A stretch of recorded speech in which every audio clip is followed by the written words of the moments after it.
destroyed. The fact that you and I are working here today is evidence. Hi guys, sorry for missing videos for the past 4 days, or was it 5? We were super busy with the Volvo Horizon Design Challenge.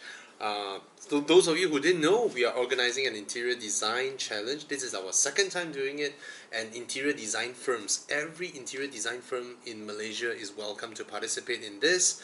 And then what you guys have to do is to apply Volvo's interior design philosophy into the interior design of a new project from Eco World called Duduk. And this project will be in Setia Alam, Eco Gardens, and in Kota Kemuning, Eco Sanctuary. And when the winner gets a contract from Eco World to actually build out the designs that are inspired by Volvo interior design language. This is unprecedented, and home buyers get to vote as well. So this is a very innovative project from EcoWorld. It is also a very innovative design challenge, and I think it's the first. It's the first out there. Never before something like that happened, whereby developer working with a car brand and then applying their interior design philosophy, and then Malaysian home buyers get to vote. So for those of you who stay in Shah Alam, Klang, Kota Kemuning, Subang, those areas, if you're looking to buy into a home, this is a fantastic concept. Why? Because it is in their premium township. Alright, premium township, and then a vertical residence, and then it's very strategic, right near all the facilities and all that, and then the price point is unbelievable. Yep, to stay in Eco Gardens, and then per month you're looking at the kind of installment that is like 1,500 around there. Alright, go check it out, duduk.my. Anyway, let's look at the comments. Okay, a quick one. So sorry, I was super duper busy. Okay, hi Bobby. Is the 2008 Continental Flying Spur any good? No, it's not good. For this price, about 100,000, you can buy two 2009 Mercedes S-Class, and the 2009 Mercedes S-Class is a better car, apart from the engine. That 3-liter NA is a crap engine. Of course, the Bentley has a W12 engine, which is brilliant, but the car itself, it depends on how you look at it, right? Depends on how you look at it, because if you want an interior that has all the wood, all the leather and all that, it's nice, but they are rather dated now. Still nice, but dated. So for 100,000 ringgit, for the Flying Spur, I think and it's not especially super duper good looking, that car. So nah, I wouldn't recommend that. It's not like it's a revvy, high revving, great sounding 12-cylinder engine. It's not. It's a smooth, powerful, old school 6-liter W12 engine. It's fast, yeah, but cars from that era, there are a lot of limos that are really good, especially the Germans. Even a Jaguar XJ is about 100k. That one looks superb. Beautiful interior, beautiful exterior, and it's not expensive as well. The Maserati Quattroporte, it's about that price. Yeah. Bently Flying Spur. Provided you like those kind of old school British design, slanted rear end and all that, then it's alright. Yeah, for me, it's just the new one looks superb. Anyway, hi Bobby, I want to buy the RS3. Yes, highly recommended. A very unique engine, a very unique soundtrack, and for some reason RS3 enjoys very good resale value. S3 or RS3, I think because of their rarity. When you compare an S3 to an S4, the S3 commands way higher prices. Yep. and that's a lovely engine, the 5-cylinder engine. Okay, um, let's see.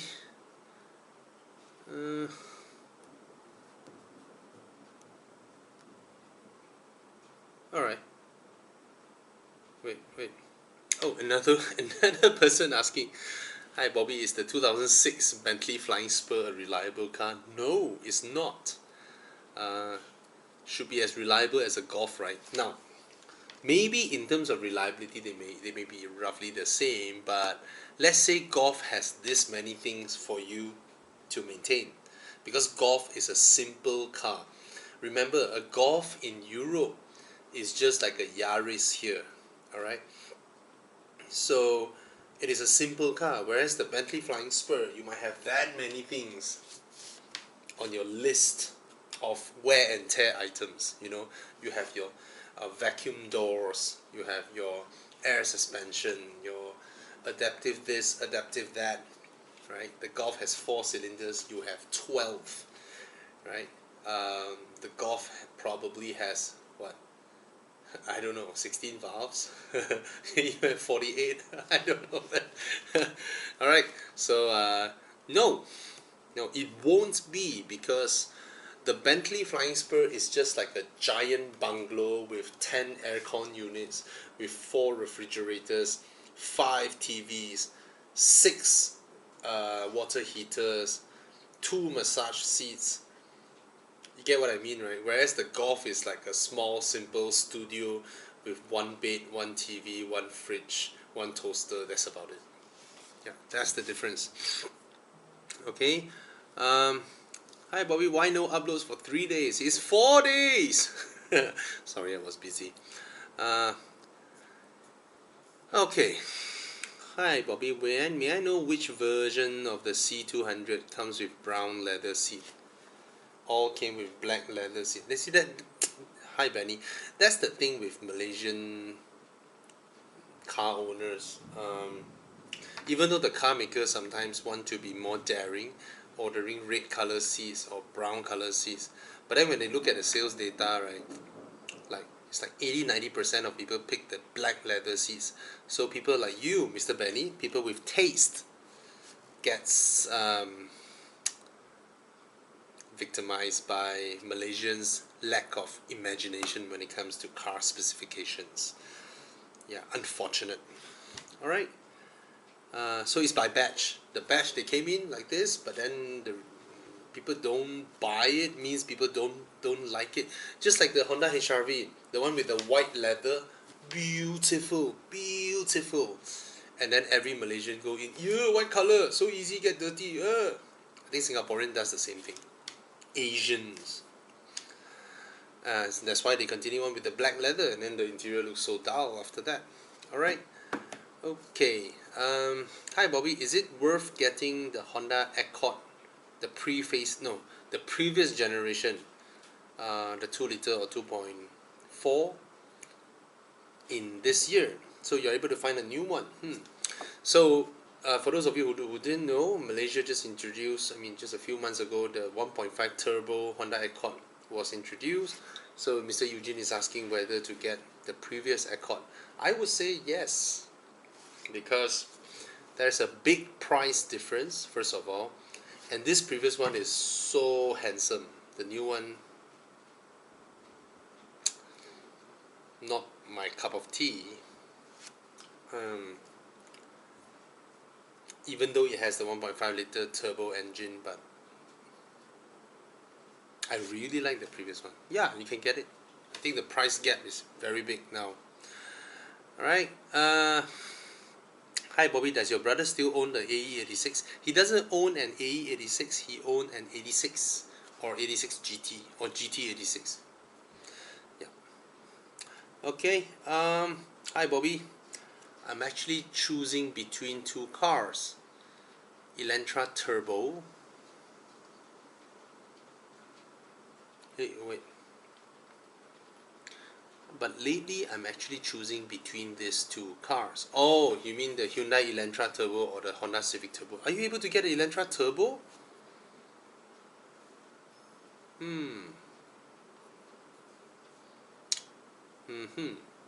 So he's asking about the interior, whether we can get full black or full red, you know, instead of a mixture or something like that. I have no idea. I have no idea. In fact, they stopped the Elantra Turbo. They introduced an uglier, fugglier new Elantra that looks like a piece of. I really like this Elantra, you know, the Elantra Turbo. It looks good. It drives like stink. It goes like stink. No, it drives like heaven. It goes like stink. Anyway, it handles really well. It drives really well. Wonderful engine. The powertrain is amazing. And then they throw everything away, and then they introduce that that middle of the road nobody thingy that nobody cares. Yeah, so sad. So sad. So a honky said my Cantonese is very unique. I would say the same thing to him. No. Okay, anyway. Hi Bobby, good review. Okay, thank you. So he's asking what's the difference of this Mazda CX-9 2.5 turbo engine compared to German engines like BMW and Volkswagen, probably more reliable. That's the usual say. But Mazda, you know, their whole new Skyactiv engines, right? They've never had problems. Never heard problems from them. Yeah, 2.5, very powerful. Power delivery, in my opinion, the power delivery of the 2.5 turbo needs a bit of. I think it needs a bit of tuning. You know, most of the time it just feels too powerful up front. Especially when the power gushes out, it is just a bit too. It feels like what, you know. It feels like you bring your Golf GTI for some Revo or APR tuning, you know, where all the power just boom goes out at the front part, which I think it should be a little bit more linear, especially from a car that comes out from factory. Yeah.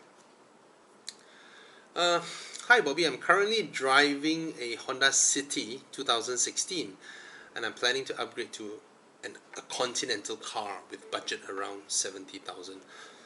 Now, let's take away the term upgrade. Take it away first, okay? Why? I'm trying to manage your expectations, right? Because let's say currently you drive a Honda City and you always see a BMW like how a person wearing a pair of Batas see some Ferragamo shoes and all that. No. Bring that down a few notch. And moreover, these are used cars. Bring that down again. And you have to match your expectations. Okay? So you bought your Honda City new back then. Maybe about 70,000-80,000. And now you want to use the same budget to go for a used BMW 1 Series or BMW 3 Series. Alright? So for you, it's like you want to upgrade, okay? But let me manage your expectations first. First of all, your Honda City might have a larger boot than these German cars, alright? Wait, there's a read more. Oh, you're also considering an Audi A3 and a Golf MK7. So which one would I recommend in terms of handling, reliability, maintenance costs? And do I have any other recommendations? Okay, Mr. Kang. Okay, first of all, your Honda City has a much larger boot. Your Honda City has much larger interior space, right? Because it is a car created for practicality, you know. And you've been very happy with your car. It's probably under the care of Honda service centers, so all that. So now you want something different, alright? So the choices that you're looking at: a 2015 1 Series, 5 years old, 2013 316. Wow, the 316 so long already. I didn't know that. It's been around for so long. 2014 Audi A3 and the 2014 Golf MK7 1.4. So which one would I recommend in terms of handling? All of them handle well. All of them handles way better than your Honda City. Yes, but they're old cars, which means you might experience some of them, their bushings has wear out, some of them the control arms needs changing, some of them probably the wheel hub is making noise, some of them probably the steering rack making some noise. You know, these are expected things. So I'm trying to manage your expectation here. Alright, some of them like both the BMWs have rather poor soundproofing. Okay, but I'm very sure the driving characteristics will be more fun. The power that you feel will be more fun. I think of all the cars here, the one with the best interior will be the A3. Very lovely interior, high quality interior. Touch points are fantastic. Design is modern. Alright. Of course, the one with the worst interior here would be the 1 Series, the F21 Series. Cheap interior, but still reasonably okay. Then the MK7 has a okay interior, but not imaginative. None of their interiors is as practical as a Honda's interior, I would say. And in terms of maintenance, I don't see too big of a maintenance problems with these cars, but I would recommend against the 316 because the specs are piss poor specs. Alright, you really feel less equipped in there. And same goes with the 1 Series, the 118i. But they both have their rear wheel drive drivetrain, which is fantastic to drive. Alright, I think my best bet here is the Audi A3. You know, it's a lovely car, it is modern, it is good looking, it has a wonderful interior, great soundproofing, wonderful suspension, beautiful dashboard, a screen that comes out and goes back in. Yeah, the Audi A3. But if you are someone who wanted to change your car, but of course the A3 is a smaller car than the 3 Series. The 3 Series is the largest car here, still very good looking exterior, and tons of parts, tons of components out there. You want to buy parts, it's so easy to find parts for the 3 Series. And another thing would be if you want to change to an Android touchscreen, all that, right? The F30 has it. The whole ecosystem of aftermarket modification parts are everywhere for the 3 Series. Okay, I would say for your budget, try and find a BMW 320 or 328. You know, try hard to find, because this is the kind of price that dealers are offering to take in other people's car now. Yep, 70,000-80,000. That's what they offer if you want to sell your 2012, 13, 3 Series, you know, 320i or 328i. They won't offer more than 100k, the dealers out there now. So you don't have to aim so low with a 316i. That 1.6 liter Peugeot derived engine, or the Prince engine, yeah, lacks finesse when it comes to comparing to the other engines available. Alright, MK7 Golf, yeah, nice. They're everywhere too, and I don't think specifications are great for that car, but it's a lovely car. It drives well, it rides fantastically, and it's already out of the Volkswagen warranty and all that, so you don't need to deal with them. Maybe they have improved now, less complaints, way less complaints, but maybe that's also because way lower sales figures. Okay, so yeah, that's how I look at it. Okay, hi Bobby, I'm an Apple user. I just bought a Surface Laptop 3 and sold it off after a month. The software updates infuriates me. Sometimes they work, sometimes they don't. The trackpad is not as good as the MacBook. Yeah, I mean, see, I bought this not to replace this. I know for a fact that I bought this because I do my video editings here. I no longer do my video editings here. This guy can just be my online surfing laptop, which means the only thing I can do on this now is the things that I would have done anyway with a MacBook Air, right? So my video editings are here way faster than this. And that day I downloaded GTA. Maybe I should do another video on it, because I went into Grand Theft Auto. I maxed all the gameplay output, basically I maxed out every single setting I can find, you know, shadow, longest, everything, most extreme, and it runs smooth, no issues at all. So I should do another separate video. So my main laptop, not main, my you know, browsing, answering emails and all that will still be this, solely because of the trackpad, okay, and the keyboard. Yeah, Mac. Another thing I noticed, Windows. I've left Windows for 12 years, so I came back to Windows and tried this out. Same thing, Windows. You open something, you leave it there for 5-6 hours. Let's say a video editing software or whatever, right? You leave it there for 5-6 hours. You go and do something. You go out with your friends, whatever. You came back. The application 90% of the time is not responding anymore, compared to a Mac, right? You can be editing some heavy visual, video, whatever editing, right? You don't even need to save the file, whatever. You just leave it there. You can leave it there for 5 days. You come back, it will still work. That's the difference. So my next MacBook will definitely be an Air, because in my books now, all I wanted is the Mac OS to do the simple stuffs, right? And maybe a MacBook Air will just cut it, you know. It's just lightweight, you know, nice. I don't know yet. So yeah, hardware, Illegear, fantastic. Okay, for the price, hardware, yes, it's a Mac.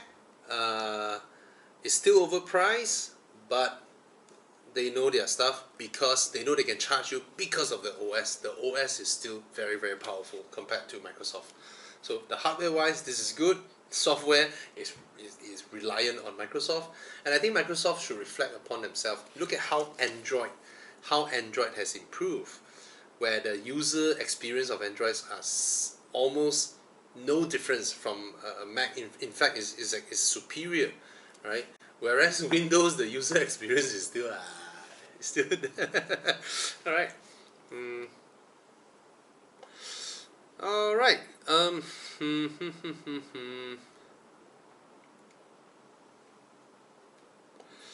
Yeah, another comments about. Okay. Hi Bobby, I have a 2017 535i GT xDrive. Is the 2019 6 GT a huge upgrade? Very good question. Very good question. What you will feel is that even though it's called a 6 GT now, it is actually nearer to a 5 Series compared to your 535i GT, compared to the F10 5 Series. Why? When you drive the 6 GT, it feels 99% like the G30. The dashboard is exactly the same, and then the demeanor of the car, yes, is slightly taller a little bit, and then rear leg room, there's a lot more rear leg room, and then there's a simple hatchback boot. It also feels rather nimble, and because the 6 GT now has a high revving, rather powerful 4-cylinder turbocharged engine, the one that was introduced in Malaysia, 630i GT. I'm not sure if other countries has a 640i or not. Maybe there are. So it feels closer to a G30 than your 535i GT. Your 535i GT feels more like a short wheelbase 7 Series. Alright, the different interior, the heft of the car, the dual opening boot, the car just feels more substantial. It feels like it's more like a heavyweight it almost feels like a bulletproof version of a 5 Series, you know. The car just feels heavier, heftier. Of course, it doesn't drive as well as the 6GT. It doesn't, there's none of the things on paper can be compared to the 6GT in a way. But that feeling of premiumness, you know, that kind of when you open the door, close the door, when you have the boot that can open this way or open that way, all that, right? All these are gone. The engineering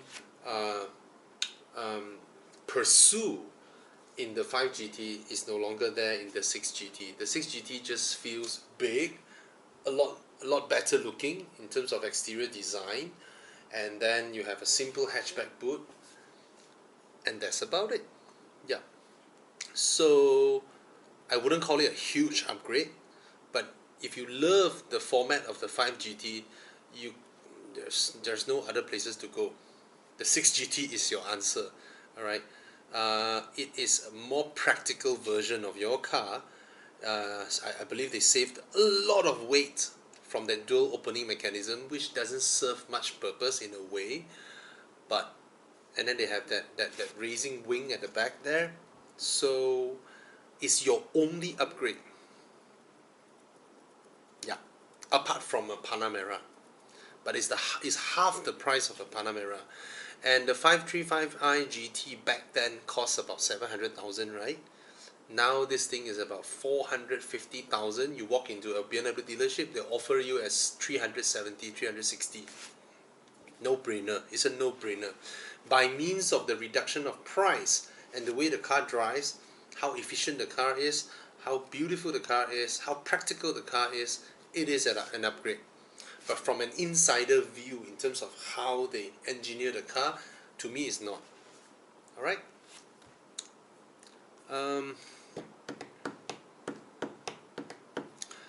Bobby, yours is a better buy lah. He's referring to the V10 twin turbo Audi RS6 that I tested. I'm not sure mine is a better buy or not, because this car, I almost bought it before I found mine. Was 160,000, and then it was offered 120, and then I bought mine for 300,000, which is almost double, almost triple if you want to look at 100 versus 300, right? But this one is the RS6 Plus, which there's only 500 units in the world, and it has an Audi exclusive interior. It has a beautiful black purple interior. It's beautiful. When you hear me saying it, what the fuck, purple? But when you saw the interior, it's like, it's just beautiful. It's just beautiful. And there's something about the C6 RS6 that looks better than the C7 RS6. The C7 RS6 is aggressive, you know, wide body haunch and all that. But this one has a nice sleeper look with the squared off wheel haunches and all that. This one looks a lot nicer, but then of course the C7 is a lot larger. The boot is larger, the rear legroom, everything, the whole car is larger. Alright. Hi Bobby, A250 or C200? That's a nice question. I think the A250 is overpriced. It is overpriced for what it offers. At 260,000 is overpriced. Whereas the C200, now it has been facelifted, right, is exceptional value for what it is. It looks good, the headlamps are beautiful, it is a larger car. Even though everybody has complaints on the C200's interior build, but I think they have improved it in the facelifted version without that glossy black, piano black cheap plastic that attracts so much dust. Even though the C200's interior cannot be compared to the 3 Series or the A4, it is still better than the A250 one. A250's interior is beautiful, but it's not well built when compared to things like an Audi A3 or a Golf. It's not as well built as a Golf or a Mazda 3. Yeah.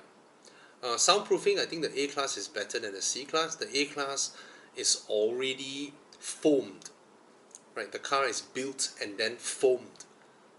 Foaming.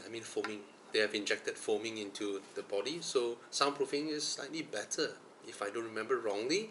Still can't be compared to the A4 or the 3 Series or an A3 or a Golf for that matter. Alright.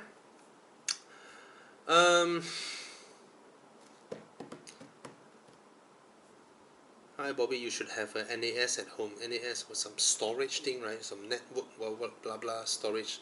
I have unlimited Google Drive account. Yeah, so I can store 1,000 million terabytes if I want to. It's unlimited. I didn't read the fine print, but I have an unlimited Google account. Yeah. Kevin on Mazda 3. Is he making a statement or asking a question? Japanese design and engineering at its best. All the others are too focused on making money.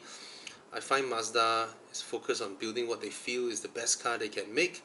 As they grow as a company, they will continue to improve. Yes, I agree with you. Mazda and Volvo and which other companies are doing it? Ferrari has always done it. Ferrari, Mazda, Volvo. What do I mean by this? They have always been an Aston Martin. Yeah, in an extent, Lamborghini as well. So what do I mean by this? What does he mean by this? They give you everything their entire company is capable of doing. Yeah. They don't hold back. They don't intentionally hold back and slowly release something for you just so you can buy now, then they release again, they buy again. Yeah, they don't do that. Porsche was well known back then to be a company that pushes itself at the forefront of boundary in offerings to the customers. You know, the Cayenne is an example back then, Panamera, but now I don't see it from them. Now they hold back. You know, they slowly trickle it for you, take some money out of your wallet, and then a few years later take more again, slowly release. This is their engineering capability. This is what they release to you slowly. Yeah, capitalism.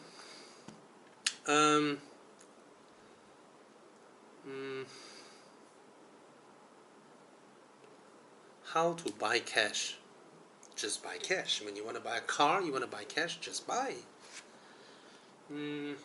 I bid this with my Camry 2.5. He's referring to a C200 1.5 turbo. Congrats! I don't know what to say.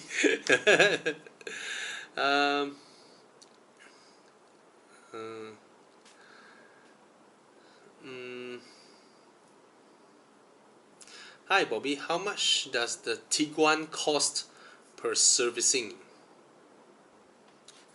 I wouldn't know, but if you can afford a Tiguan, I would say is negligible. These kind of cars, most of the time the services are just a couple of hundred ringgits. So, and then you hand over your credit card, and then they swipe, and then it's done. Will the DSG gearbox be a problem over the years? Of course. Every car, every component has a lifespan, and the more components you have in your transmission or in your engine, of course the chances of it going wrong will be higher. All you need to do is just to service it diligently, any wear and tear parts, replace it, then you'll be fine. Are there major problems? I haven't heard major problems with the Tiguan or Passat or their new models for that matter, but I've heard inconsistency problems with the batches, different batches. Like this batch is alright, maybe next batch maybe not alright, maybe next batch got another problem. So I've heard that.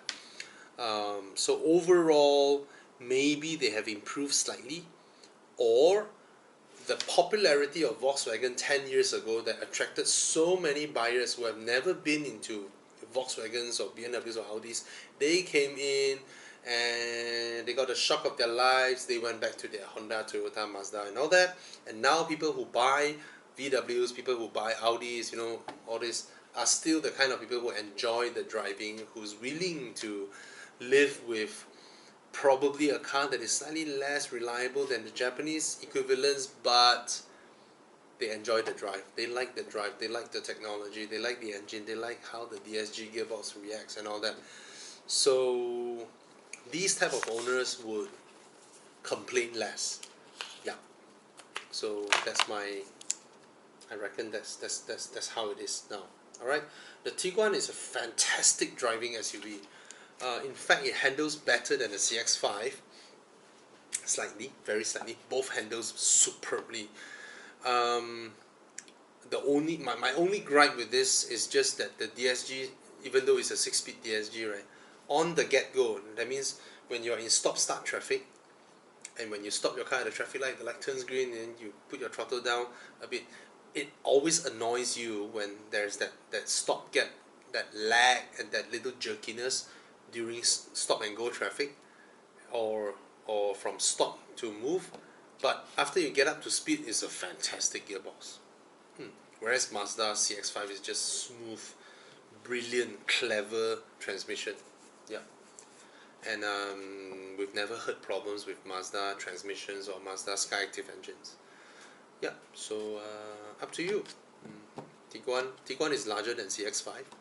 That means it's more practical. Okay? Yeah. 458 is still the best looking modern Ferrari from Mr. Zainuddin. I totally agree.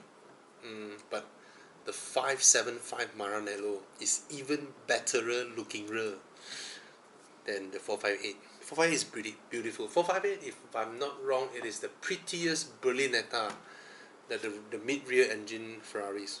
Wonderful looking 458. Thank you to everyone who wished my grandpa birthday. I love my grandpa. He's my greatest inspiration. I should do a video about him. He has a wonderful story to tell. Yeah, my grandpa came from China to Malaysia, Singapore when he was 12 or 13 years old, and because the place he stayed in China is a very unique place. It was controlled by the Western powers. So the school near his area are all English schools, and all of them are Christians. And I'm not a Christian, but my grandpa, everybody is baptized in that area that he stays because of the church schools and all that. So the name that was given to him by his mother is David Ang. So his name is David Ang. That's it. And he can speak, read and write English. When he arrived in Malaysia and Singapore back in 1930, what was that? 1937? Yeah. And he found a job quickly. He has nobody around him, no relatives, nothing. He stays in the shop that he works in. He's considered highly educated when he arrived here. The shop owners, the Chinese shop owners, they might not even be able to write. So he can read and write English. He knows his maths and all that. So he was taking care of the shop. He stays there. He cleans the shop. He cleans the shit and all that, the toilet, everything. And then he gets paid about $10 a month, and then he will send $3 or $4 back to his mother in China, which is in war at that time. The reason he was sent here is because the retreating army that eventually retreated to Taiwan, the Kuomintang army, was losing their battle and was pushed by the Communist Party to the south of China, and they began recruiting young boys as young as 12 years old.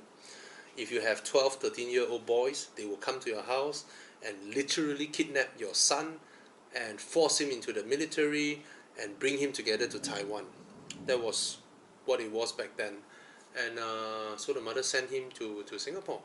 Then he worked there, and then slowly he worked in a shipping company. Then he learned how to trade goods. Then he began importing stuff into Malaysia. He brought Avon into Malaysia. It was a cosmetic brand. He also brought Hot Wheels into Malaysia. Yeah, interesting story. And then the wartime, the Japanese come, and then my grandma was a singer in Singapore. You can find her videos on YouTube. Her fans uploading her videos, not me. Yeah, interesting story. I should tell the story of my grandpa and grandma. My grandma was a singer, then some Japanese general like my grandma, go and kidnap my grandpa, and then all that story. Interesting. Anyway,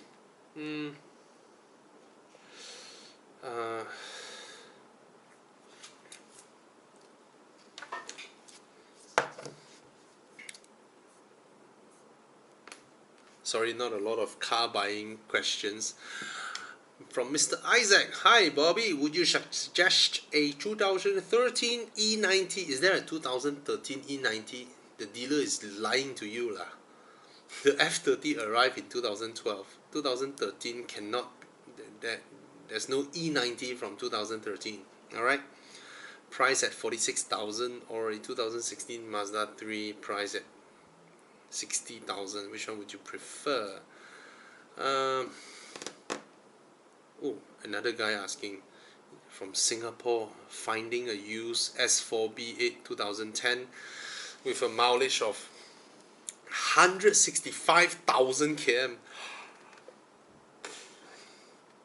for about 84,000 Singapore dollar. Malaysians, we are so blessed, right?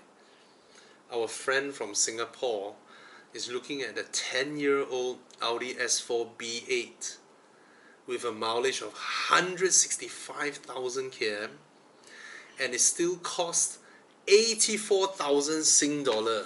84,000 SGD to MYR is 258,000 ringgit. Malaysians, don't complain car prices anymore. Look at our brothers down south. My God, I cannot imagine that. 260,000 ringgit for a 10-year-old Audi S4 with a mileage of 165,000 km. Bro, generally speaking, from my experience of the B8 is the most reliable Audi from the 2010 era. But the specimen that you're looking at has 165,000 km, and then it's 84,000 Singapore dollar. Why don't you do this, bro? You see, in Malaysia, this kind of Audi S4 with this kind of mileage, right, should be about 70,000 ringgit, which means you have about 190,000 ringgit left, right? And then in Singapore, if you pay for this car, 10 years later, you need to renew your COE. Right? Thank you. You need to renew your COE. In Malaysia, you don't have to. So why don't you do this? You buy a house in Johor. You know, I'm sure you still can find something about 300,000 ringgit studio or something, and then you buy an S4 in Malaysia, and you can own the S4 for as long as you want. And then you can join us for drives to Thailand.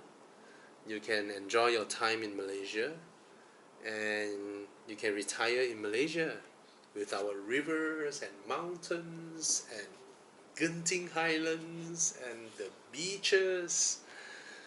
Yeah. I don't know how else to say this, because oh my God. Oh, you're looking at S4 Avant. Yeah, it's a wonderful car. Oh, another Singaporean as well. For your budget, you can check out a Golf R or a 335i convertible. Yeah, man. Mr. Leroy and Luffy King. I don't know how else to say this, but I really pity Singaporeans lah. The car prices are just ridiculous. My God. Oh my god, 260,000. And to even imagine that, do you know in Malaysia, for your budget, let's say you up it a little bit to 300,000, you can buy a 2010 Aston Martin Repeat.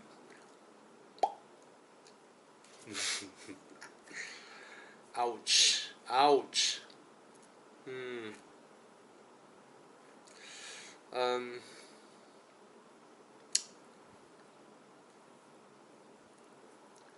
Any other questions? Most are commenting on my laptop, and not a lot. Hi Bobby, Subaru more durable than a Toyota? Most of their cars, if you bring a 120,000 Toyota and a 120,000 Subaru going through some absolutely crap shit roads, and see, we're talking about durability, not reliability, right? Both are different things. So like my example just now, right? 120,000 Subaru and 120,000 Toyota, and then even though Toyota is absolutely reliable, but you bring them to some absolutely crap shit roads, jump over some speed bumps and all that, right? I reckon the Subaru will still be fine after that. They are mechanically more resilient in a way, right? Hi Bobby, I'm planning to buy an Elantra Turbo, but there's only one in Mudah. Oh, there's only one in Carlist. Buy it quick. Yep. What else? Nothing much. Oh, my friend recently poisoned me to get a Toyota Mark X. Buy! Do you think it's a good buy? Buy! 120k or 140k for the Lexus GS. Get the Lexus GS, bro. Get the Lexus GS compared to the Mark X. Why? You have a hard time finding for parts for Mark X in Malaysia. Alright?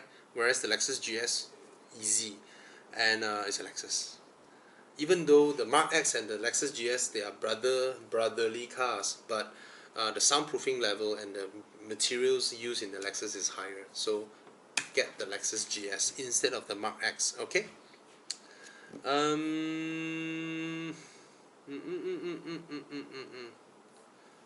Yeah, I guess that's about it.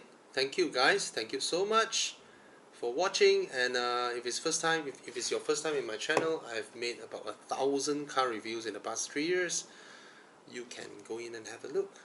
Alright, and if there are more questions coming in terms of car buying, I will continue doing this daily. Cheers guys. Ladies and gentlemen,